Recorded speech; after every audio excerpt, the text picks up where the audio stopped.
I'm glad that song doesn't have.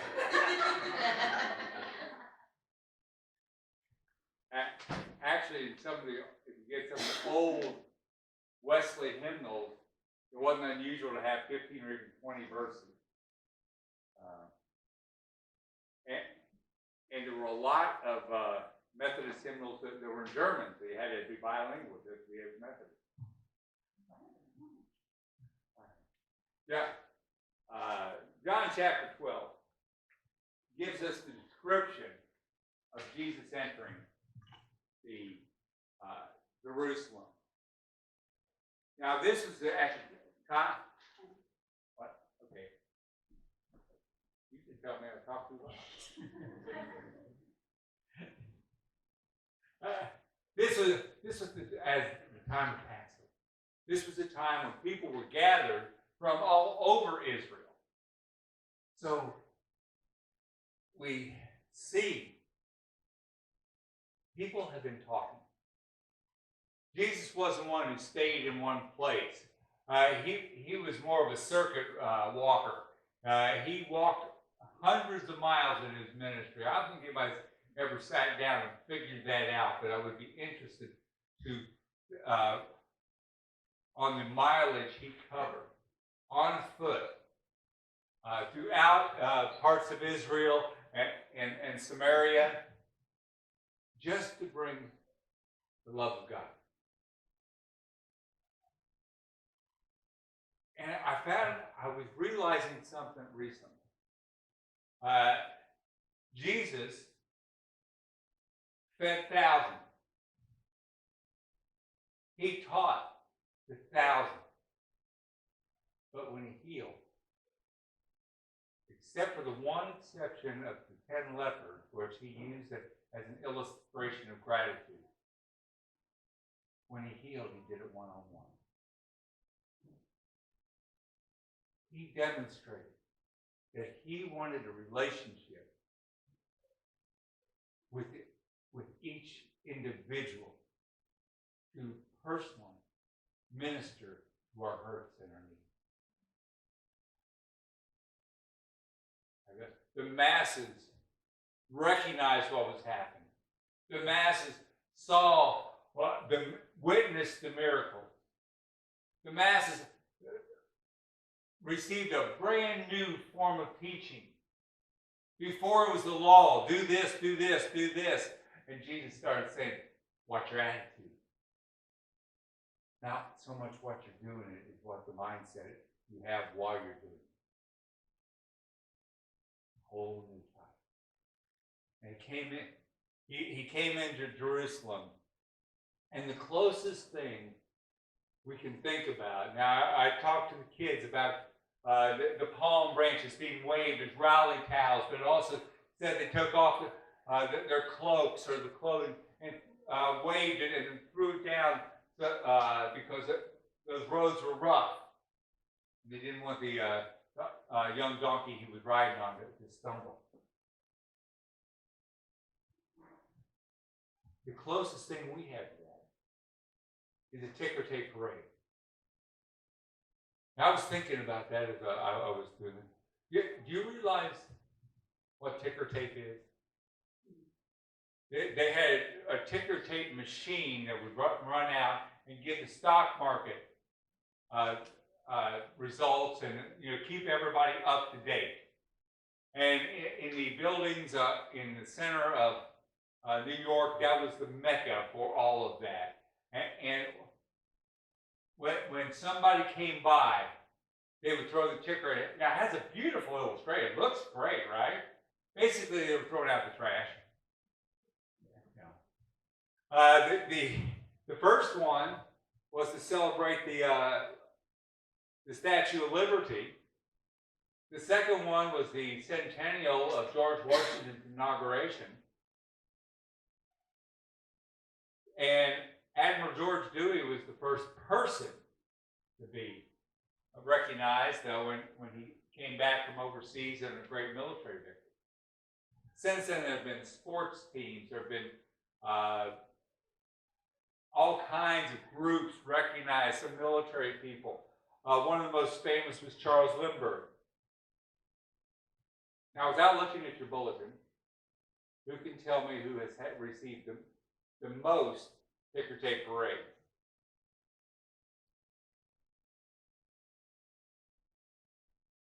Richard Byrd. He got the Medal of Honor. He led Arctic exploration. He set up the logistics for getting people food in the Arctic areas around North America.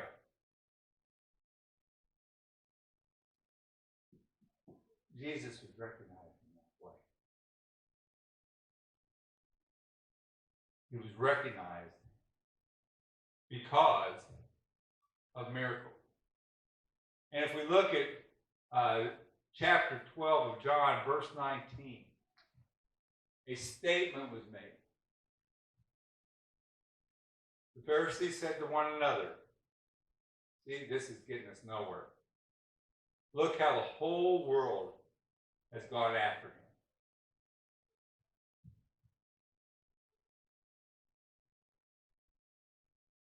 We had people who wanted the status quo. We had people who wanted to enforce the law, enforce the rules, enforce the dress codes, enforce the dietary.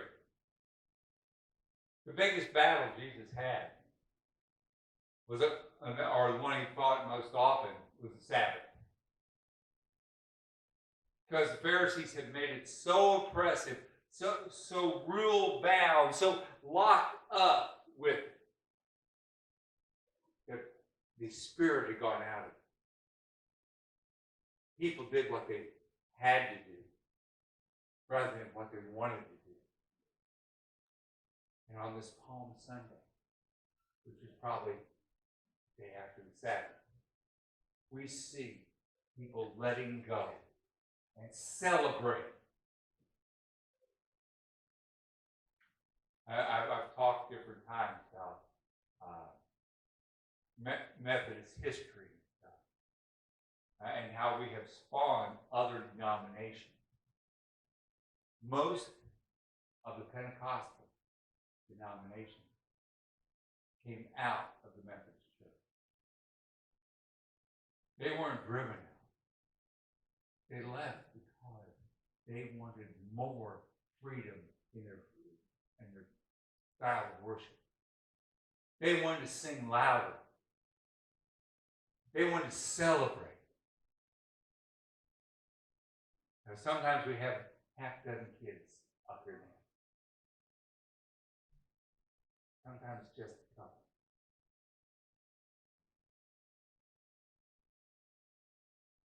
I've even Candy's gotten us all sway.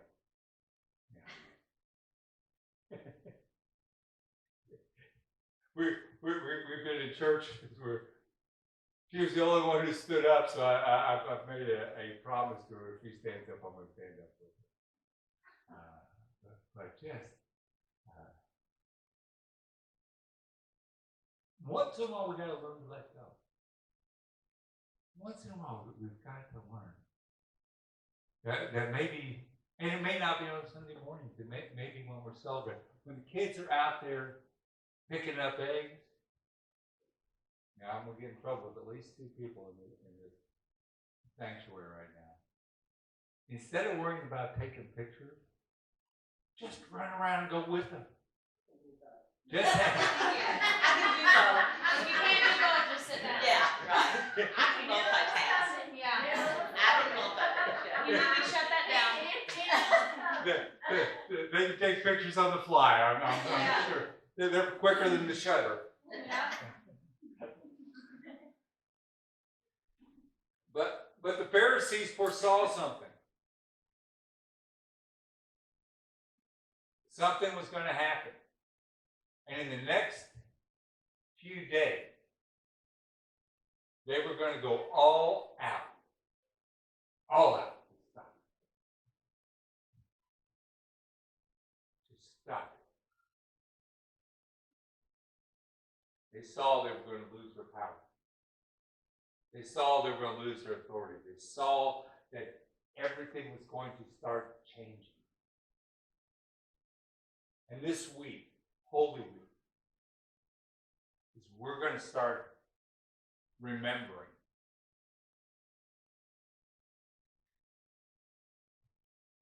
Thursday will be a day of obedience. Jesus said, remember me. There's the Passover dinner. There's a time when families got together, similar to our Thanksgiving Day. We have turkey, they have lamb. But they got together, and he got together with his best friend, those apostles, I call them his apostle. They traveled around with him. They had been through a lot of things and witnessed so many things. And toward the end, he got very solemn. He said, one of you sitting right here is going to be praying.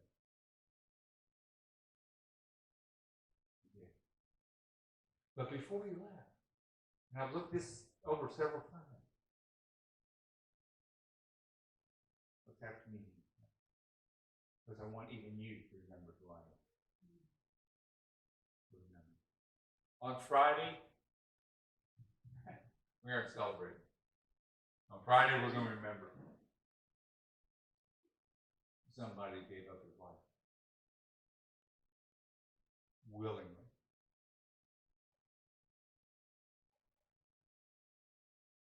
On Easter, we're back to celebrate. I was asked to keep it very short today. If you look out the back window, it's sunshine, and we were worried about rain. But our kids are going to be out there celebrating. They're going to be picking up Easter eggs. I told somebody we ought to have the kids take the offering today because they all got their baskets with them. They're well armed for the event. But today is a day to celebrate, but realizing there are storm clouds ahead. But there's one thing about the storm. It's temporary. It's temporary. Now, often it even does have benefits. Brings the rain. Even lightning adds nitrogen to the air that's absorbed into the cloud. We're going to remember the days of sunshine and celebration. We're going to remember the stormy days.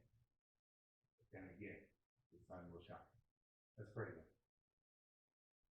Lord, we thank you that we can set apart a whole week just to really think about your ministry among us. Lord, I don't believe there were any more prophetic words ever said. See, this is getting us nowhere. Look how the whole world is going to happen. Lord, we agree with that. Amen.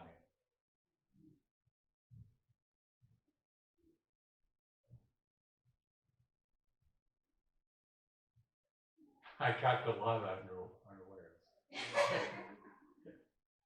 So. Do we have to spread eggs as we're singing the last song?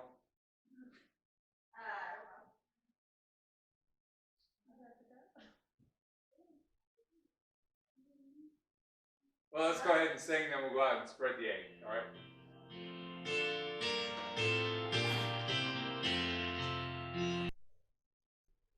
Will you speak with me the truth of the gospel? God loves you. God loves you. It's his desire to bless you. It's his desire to bless you. Now go out and spread that word. I can say I thought he was going to. Hey, go ahead and spread the eggs too. So the kids will have that joy. Go ahead.